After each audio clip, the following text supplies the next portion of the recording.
y bienvenidas a Futuro Crudo, este espacio donde agarramos los problemas serios, los pelamos como cebolla y a veces hasta lloramos, pero entendemos qué onda. Bienvenidos a esta nueva emisión donde les quiero comentar que es una emisión especial en donde vamos a hablar sobre temas del agua, del territorio, del poder y de otras tantas cosas que están relacionadas que impiden en muchas ocasiones que la gente tenga el derecho al acceso al agua, un derecho humano que es sin lugar a dudas uno de los fundamentales para la vida. Y miren nada más a quién tenemos hoy. Tenemos a Mariana Beu y a Nicolás Jiménez, quienes hoy nos van a comentar sobre el problema del agua en la zona de Puebla y Oaxaca. Entonces, bueno, les damos la más cordial bienvenida. Nicolás, Mariana, no sé si ustedes gustan presentarse. Mariana, coméntanos, ¿quién eres? ¿Qué haces? ¿Y cuáles son tus intereses? Bueno, muchas gracias. Agradezco esta invitación para hablar sobre el tema del agua. Es un tema muy extenso que realmente provee de muchas preguntas y tiene muchas diversificaciones, muchos canales por los que podemos hablar.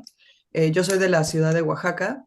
Por mucho tiempo he sido parte de una sociedad civil que se ha enfocado en comprender la situación del agua en Oaxaca, sobre todo en un contexto urbano que es en la ciudad, y particularmente en el río San Felipe. Ya ahorita platicaremos un poquito más de cómo están los ríos en la ciudad, pero soy parte de la sociedad civil que ha entendido por muchos años o tratado de entender qué es lo que sucede y tratado de proponer soluciones a la forma en que contaminamos los ríos y también por qué si hay agua en Oaxaca el abastecimiento empieza a ser muy problemático y lleva varios años siendo problemático. Perfecto, pues ni más ni menos.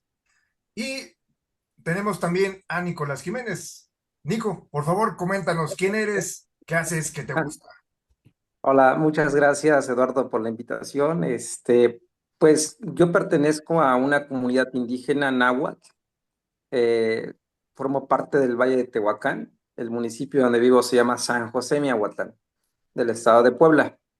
Me gusta el tema del agua, lo estudiamos, pero también hemos pertenecido a diferentes sociedades agrícolas en defensa del agua también, en contra de los grandes corporativos, en contra de las grandes empresas, tanto avícolas, porcícolas, invernaderos que llegan de otros países y que toman el agua de la manera ilegal y que nosotros protestamos siempre. Gracias por la invitación, Lalo.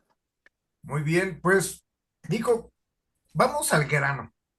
Sí. ¿Qué está pasando con el agua en Puebla? Y bueno, posteriormente también le vamos a preguntar a Mariana qué está pasando en Oaxaca. Pero Ah, cuéntanos, bien. ¿qué está pasando ahí? De manera rápida, Lalo, y para los compañeros que están escuchando, este, aquí el tema del agua es muy grave y todo empieza desde la época caciquil en 1976, cuando los grandes consorcios que se dedican a la venta de huevo, de carne de pollo y de porcícola también, se apropiaron de grandes pozos profundos. Entre ellos estamos hablando de la familia Romero Sánchez, Severino Romero Sánchez, Socorrito Romero Sánchez, que utilizaban o que utilizaron a las sociedades agrícolas para darles agua y después ellos se quedaron con las concesiones que otorgaba la Comisión Nacional del Agua. Ahora, desde esa época del 76 hasta la fecha, han existido esos caciques y existen y que también se han aprovechado de estas concesiones, ¿no? Aparentemente defienden a las comunidades indígenas, defienden a los campesinos, pero al último, pues ellos se quedan con la mayor parte del agua. Ahora, el problema de aquí, Lalo y Mariana, es que hay un conflicto muy fuerte en estos momentos en el Valle de Tehuacán, ya que varias empresas extranjeras, principalmente chinas, canadienses, coreanas, que han llegado a comprar grandes extensiones de tierras y para la construcción de invernaderos, donde siembran jitomate, fresa, pepino, arándanos.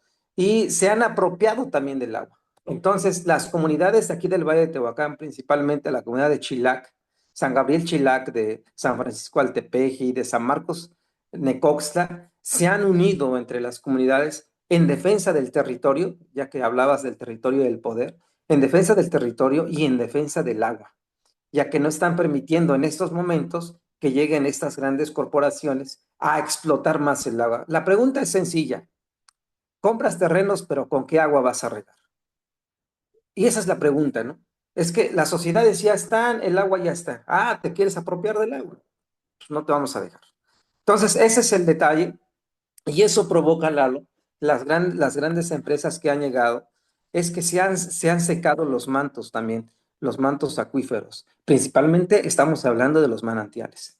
Hay dos grandes manantiales aquí en la región, el manantial Coyoat o el manantial de la Ciénega, y, y hay otro manantial que se ubica en Tehuacán, Puebla, San Lorenzo se llama, y que se ha secado. Se ha secado por la sobreexplotación del agua que ha provocado que estas empresas han llegado a explotar. Ese es el grave problema, Lalo, en síntesis, y ya que en un momento más lo vamos a ahondar más, ¿no? Este tema. Adelante, Mariana. Mariana, ¿tú qué opinas? ¿Es entonces el agua no solamente un derecho humano, sino también como recurso natural, puede ser un recurso político? ¿Qué está pasando ahora en Oaxaca? ¿Cuál es tu experiencia? Bueno, importante focalizar que en el estado de Oaxaca pasan cosas similares como las que cuenta Nicolás. Yo me voy a ir un poquito en solamente a un contexto urbano ahora, sin negar que a nivel estado, que Oaxaca es un estado muy grande y con una geografía muy diversa y con, digamos, distintas cuencas y microcuencas que son muy importantes de ver y que pasa unas situaciones similares. En la ciudad, a nivel urbano, lo que vemos sobre todo es un déficit grave de abastecimiento que se ha provocado no solamente por el hecho de que no haya agua, sino que por el hecho de una pérdida de infraestructura deficiente, una infraestructura bastante vieja, muchas fugas. Es cierto que los acuíferos se han reducido, pero también en realidad en Oaxaca lo que sucede es que tenemos, en la ciudad lo que sucede es que tenemos agua, pero la contaminamos. No retenemos el agua de lluvia, no educamos a la sociedad para que retengan el agua de lluvia y el agua que podríamos retener y de forma sostenible podríamos utilizarla para distribuirla a la sociedad y que posteriormente se vaya a los acuíferos, no lo hacemos. En distintas colonias de la ciudad de Oaxaca llega a pasar 30, 40 días sin agua. Y lo que ha pasado aquí es que el agua realmente está privatizada, no solamente por una corporación, sino es como una pulverización, digamos, de la privatización. Hay alrededor de más de 300 concesiones de agua. Y ahora lo que ves en la ciudad de Oaxaca son pipas. Entonces, tenemos una situación en la que sabemos que hay agua, pero la usamos y la transportamos en camiones cuando la tenemos ahí abajo. Y tampoco sabemos bien realmente de dónde sale, cuáles son los nexos, quién tiene, quiénes son las personas que tienen las pipas y de dónde vienen. Pasa mucho en la ciudad de Oaxaca que el debate viene alrededor de entonces nada más van a tener agua las personas o los negocios que tienen la capacidad de comprar pipas, porque las pipas también incrementan en un precio que no es regulado, que no es sostenido. De pronto, ves en temporadas de alta demanda turística suben las pipas, pero no solamente viven las personas que, los turistas, ¿no? Entonces, no hay una regulación, no hay una comprensión, es muy difícil hacer una trazabilidad de dónde viene el agua.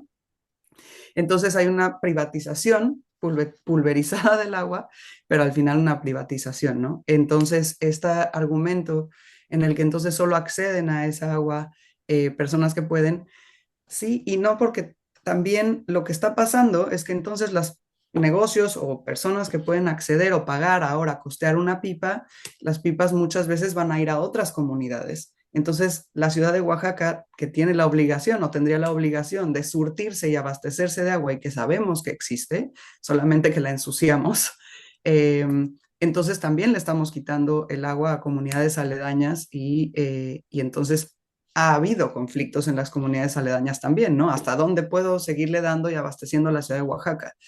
Desde la sociedad civil muchas veces lo que hemos visto, y ahorita hablamos un poco más, eh, por un lado el agua que hay la tiramos en fugas, en infraestructura, etcétera, por el otro no la retenemos, pero por el otro también hay descargas de agua a los ríos que nosotros vemos que tienen agua, nada más que está negra. Entonces hay un estrés hídrico muy fuerte, pero porque tampoco tomamos en cuenta la parte de cómo la ensuciamos al no retenerla, ¿no? Entonces, es un poco diverso, es un contexto urbano, pero me parece importante mencionarlo desde ahí, ¿no? Entonces, y también lo que preguntaba sobre si es un tema de derecho, es un tema político, pues claro, se vuelve un tema político, porque uno, ¿quién accede al agua?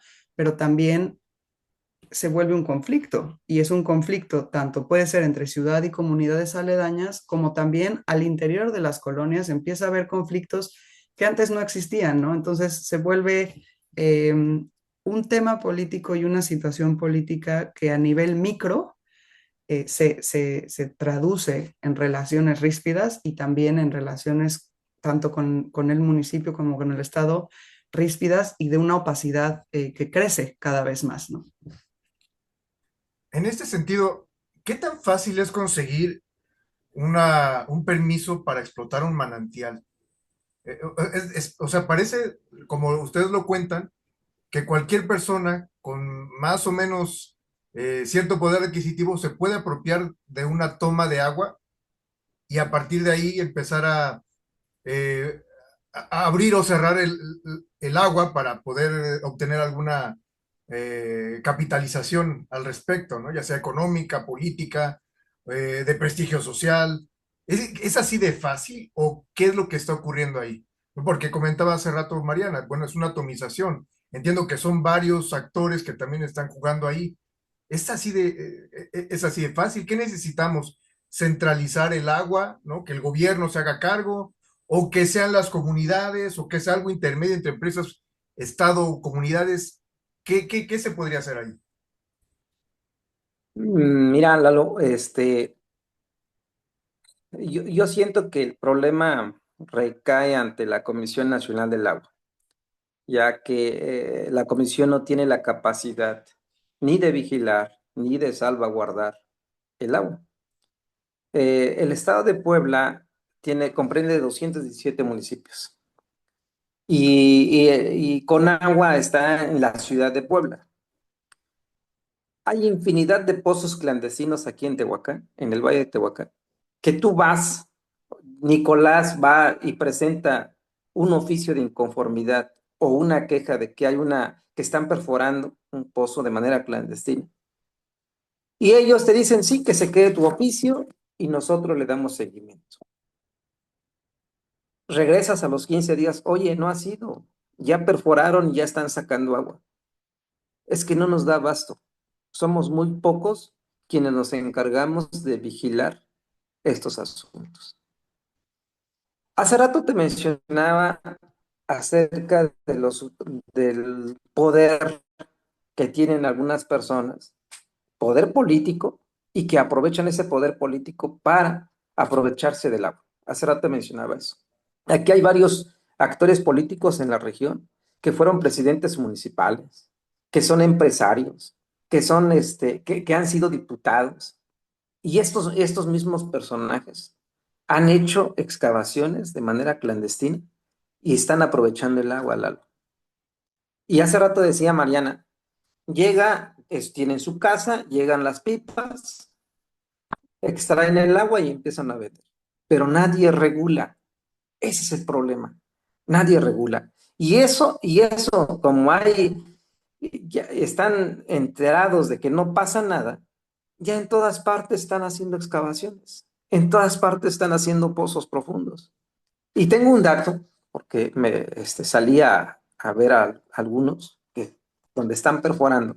Las personas que se encargan de hacer las perforaciones utilizan un concepto, espejo de agua. Dice, yo te perforo, si yo encuentro el agua a 30 a 40 metros, te cobro 40,000 pesos, donde está el espejo de agua. 40,000 pesos nada más, y ya encuentran y ya te cobro por día. Y empiezan a aprovechar. Ese es el problema. Ahora, también hace rato te mencionaba acerca de las empresas. Mira, tú bien sabes, Lalo, que la Constitución del 17 pues, faculta a los campesinos a tener derecho a la tierra y al agua también. Pero en la Constitución del 92, bueno, la reforma del 92, la reforma que mandó Salinas, pues nos dieron el atole con el dedo, porque ahí se acaba la Revolución Mexicana, ahí se acaban los principios, ¿sí? Porque a partir del 92, los campesinos empezaron a vender sus propiedades, empezaron a vender sus tierras. ¿Por qué? Porque también el Estado se encargó de no darles concesiones de agua. Pero cuando ya empiezan a vender sus tierras y llegan las grandes corporaciones o empresas y empiezan a comprar grandes extensiones de tierras, tanto para unidades habitacionales, para empresas, para maquiladoras, pues ellos sí tenían la posibilidad de perforar un pozo. Ellos sí tenían la posibilidad de excavar donde sea, donde se les antojara, con el permiso de la Comisión Nacional del Agua. ¿Por qué lo digo? Porque una vez asistí a una reunión en Conagua, en Puebla, y yo les dije, oigan, ¿por qué nosotros como grupos campesinos no tenemos el derecho de hacer una excavación o buscar el agua? ¿Por qué? ¿Y por qué ellos sí tienen ese derecho? La respuesta fue tan absurda por parte de ellos. Nos dijeron, porque ellos pagan impuestos. Porque ellos pagan para para tener ese derecho. He allí el verdadero problema, Lalo, de que ya no hay un control. La Comisión Nacional del Agua muestra incapacidad para dar seguimiento a toda la problemática que hay en la región, en el Valle de Tehuacán, y sobre todo en Puebla, ¿sí? Yo hablo del Valle de Tehuacán porque es mi zona de estudio, pero pues mira, aquí encontramos políticos, expresidentes municipales, que están ayudando a las empresas extranjeras, principalmente las chinas, a que compren terrenos y ellos se encargan de ayudarles a conseguir un pozo profundo, que puedan sacar de 8 pulgadas de agua, que son 64 litros por segundo. Ellos se encargan. ¿Tú crees que eso es justo? Ese es el verdadero problema, el halo, Mariana, de aquí del Valle de Tehuacán, y yo creo que a nivel nacional. Gracias. Otra vez, como lo decía al inicio, Eduardo, hablar del agua tiene todos los canales posibles, tantos como el agua encuentra en todas las cuencas, ¿no? En la ciudad hemos visto, trabajando desde la sociedad civil, buscando esto, ¿no? Lo que nosotros encontramos es, oye, pero es que le estamos tirando caca al río. Sí, y estoy hablando, la ciudad de Oaxaca lo atraviesan principalmente tres ríos, ¿no? El río Toyac, el río Salado y el río San Felipe. El río San Felipe es muy pequeño, que nosotros hemos trabajado mucho ahí como caso de estudio, porque entendemos los ríos no entienden las fronteras políticas que ponen los humanos. O sea, si tú contaminas un río, ese río va a contaminar va a llegar o llenar la contaminación del siguiente río con el que se cruza, ¿no? Entonces, lo que nosotros hemos encontrado es la grave problemática de coordinación interinstitucional. O sea, ahorita que hablaba Nicolás de Conagua, es bien difícil sentarte como sociedad civil, de aquí a que te hagan caso, sentarte como sociedad civil con Conagua, con la autoridad del Estado y con la autoridad municipal. Hemos encontrado muchas veces en las autoridades personas que quieren hacer el proyecto que nosotros le decimos, oye, ¿por qué no cerramos estas 96 descargas? Oye, ¿por qué no hacemos esta presa subterránea que cuesta 1% del megaproyecto que tú quieres hacer para abastecer a Oaxaca? Oye, ¿no? Es muy complejo sentarlos a la mesa, es muy complejo que la sociedad civil entienda cuáles son las obligaciones de cada quien, entonces a quién le hablas.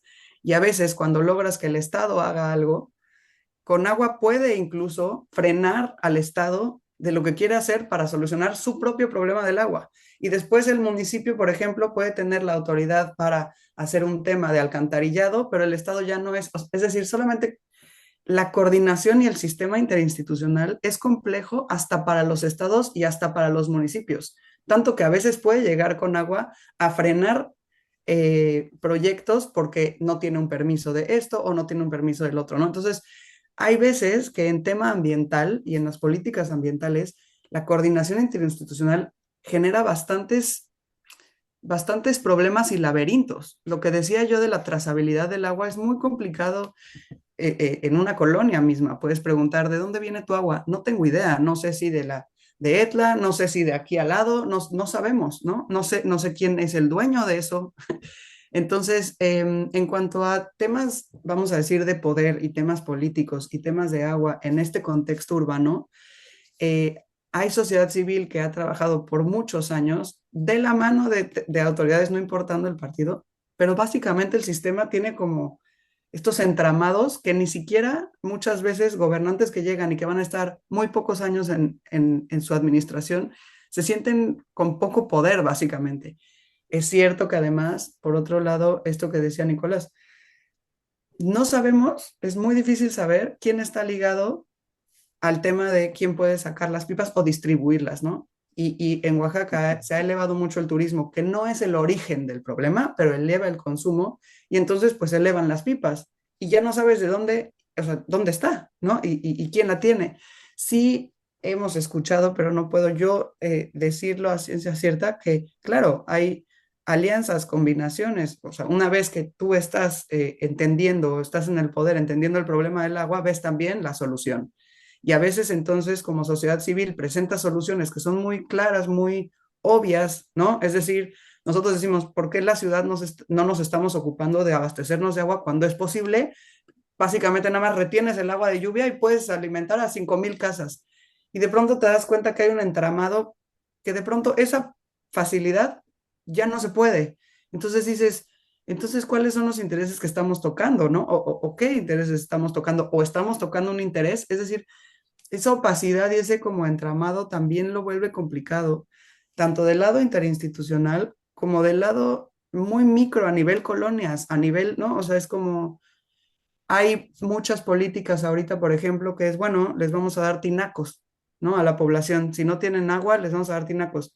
¿Y con qué agua lo vas a llenar esos tinacos? Entonces, y es una política pública que a veces autoridades municipales, pues eso es lo que pueden hacer en el año, en los años que están y llevamos años como sociedad civil diciendo, estas son las soluciones, son mucho más fáciles. Entonces, de pronto sí empiezas a dudar, ¿por qué si ya tenemos todas las recetas, si ya tenemos el problema, si ya tenemos una solución que puede empezar a solucionar, ¿por qué no?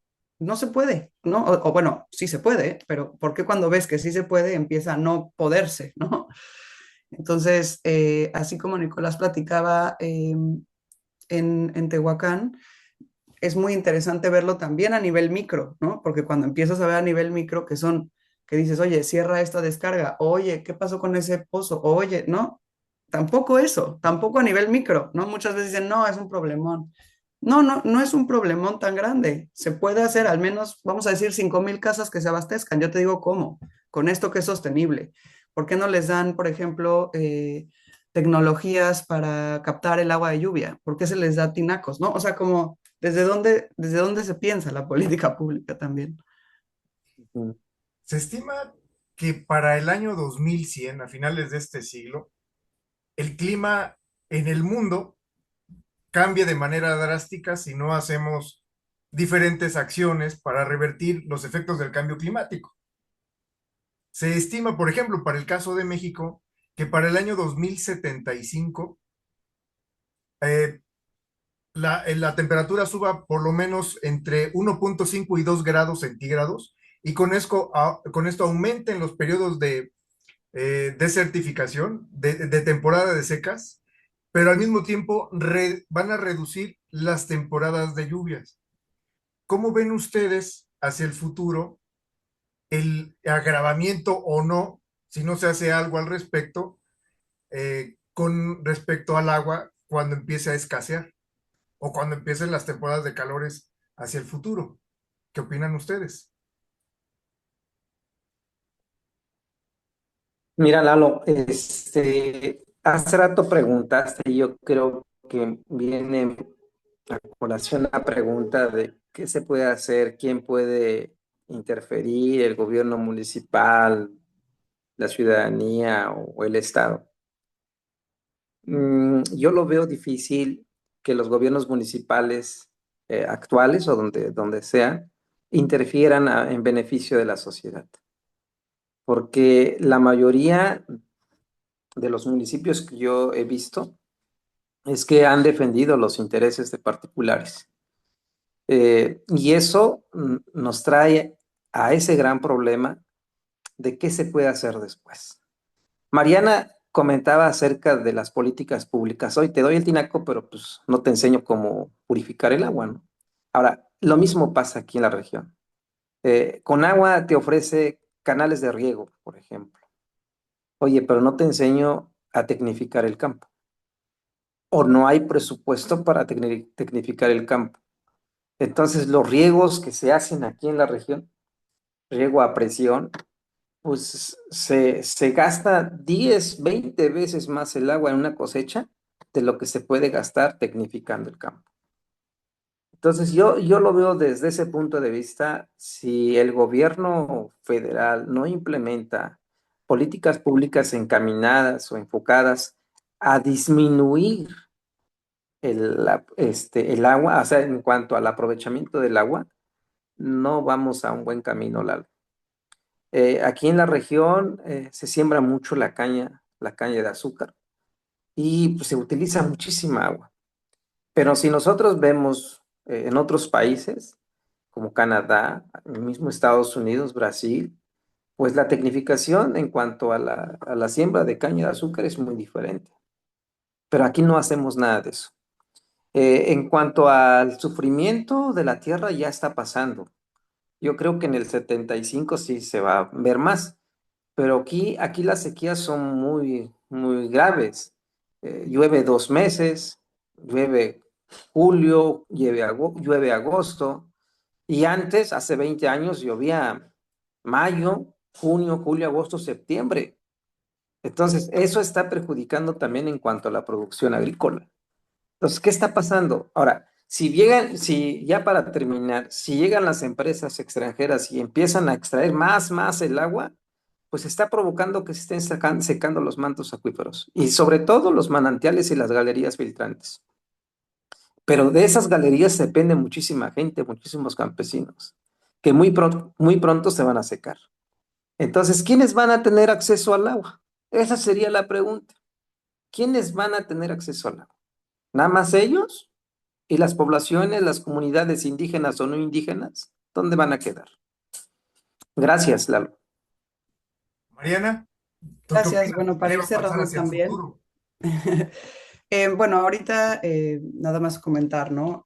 Lo que hemos hablado desde la sociedad civil, se va a reactivar en Oaxaca la construcción de una presa en Paso Ancho, ¿no? Está a 100 kilómetros de la ciudad, o sea, la política pública es bombear el agua. Cuando consideramos que el agua se debe de abastecer y se puede abastecer, al menos en este contexto urbano, aunque haya menos lluvias, porque depende, a veces el cambio climático incrementa las lluvias o a veces las reduce. Pero en la ciudad ha incrementado los 2 años últimos y la ensuciamos, ¿no? Entonces lo que se crea es una presa, un megaproyecto a 100 kilómetros que van a bombear, cuando para nosotros también la política pública tiene que funcionar en microcuencas. Si no se tiene este concepto de cuenca y de microcuenca, ¿y qué va pasando? Tenemos cubetas hechas naturalmente. Entonces, hacia futuro no solamente son los macroproyectos, sino por un lado, la educación ambiental. Hay muchos proyectos de cómo captar el agua de lluvia en las casas. Y esto es muy importante porque hablabas y preguntabas hace poco de temas políticos.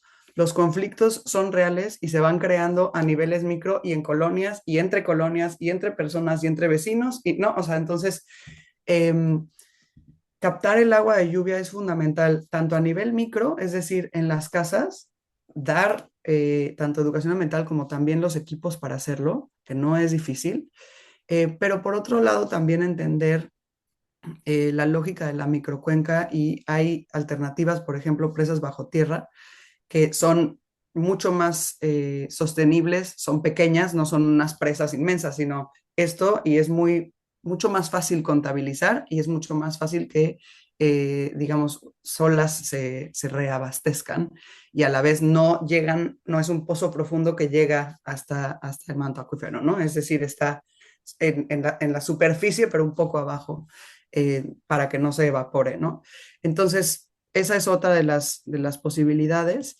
Y bueno, también atender claramente, porque también esto es un conflicto legal. Hay soluciones, están hechas las soluciones. Por un lado es dejar de contaminar el río. Es posible, tenemos identificadas varias descargas en el río Atoya, que es mucho más grande, pero es el basurero, pero es posible identificar los problemas, están ahí, ya lo sabemos. Y por otro lado, bueno, saber cómo utilizamos estas tecnologías que existen, pero entendiendo que somos microcuencas o cuencas. Sí, van a ser la presa de Paso Ancho, ya está, son 4.000 millones, ¿no?, de pesos. Eh, una presa bajo tierra cuesta 5 millones, ¿no? Hay comunidades que las han puesto y es mucho más barato, digamos, a nivel micro y entendiendo, teniendo una lógica de cuenca. Entonces, de todas maneras, será necesario porque tener una presa inmensa y bombearla a 100 kilómetros traerá también sus problemas y traerá también, como decía Nicolás, van a sacar agua en el proceso, ¿no? Lo van a, no, en ese proceso de 100 kilómetros van a pasar muchas cosas. Entonces, bueno, eso, Sí. apostar por medidas sostenibles, entendiendo la lógica de cuencas y microcuencas, eh, y la educación ambiental, pero no solo educación ambiental, sino también directamente en colonias y en familias, ¿no? En un contexto urbano hablo de las más vulnerables y también las no tan vulnerables, porque las no tan vulnerables son las que son el mercado de las pipas también, ¿no? O sea, es decir, cuando también los negocios y casas que no son vulnerables pueden fácilmente comprar una pipa y como no tienen la trazabilidad, esa pipa quizá viene de una comunidad. Entonces, vamos, es hacer de una forma integral. De acuerdo, bueno, pues ya lo vieron. El agua hay que cuidarla, es un derecho, no una mercancía, pero para que pueda ser un derecho necesitamos organización, organización, organización y algo de tecnología. Que por cierto, con esto nos despedimos. Nico, Mariana, no se pierdan el siguiente capítulo en donde vamos a hablar justo de lo que estaba comentando, lo que ambos están comentando, que es el uso de las tecnologías para el mejor aprovechamiento del agua. Es decir, como comentaba Mariana y comentaba Nico, pues no solamente es cómo se está organizando, quién tiene la explotación, sino cuáles son las mejores formas de aprovechamiento a partir de procesos tecnológicos. Entonces, bueno, Mariana, Nico, les agradecemos mucho. Esto es un espacio más, un episodio más de Futuro Crudo y nos vemos hasta la próxima. Adiós. Gracias. Gracias.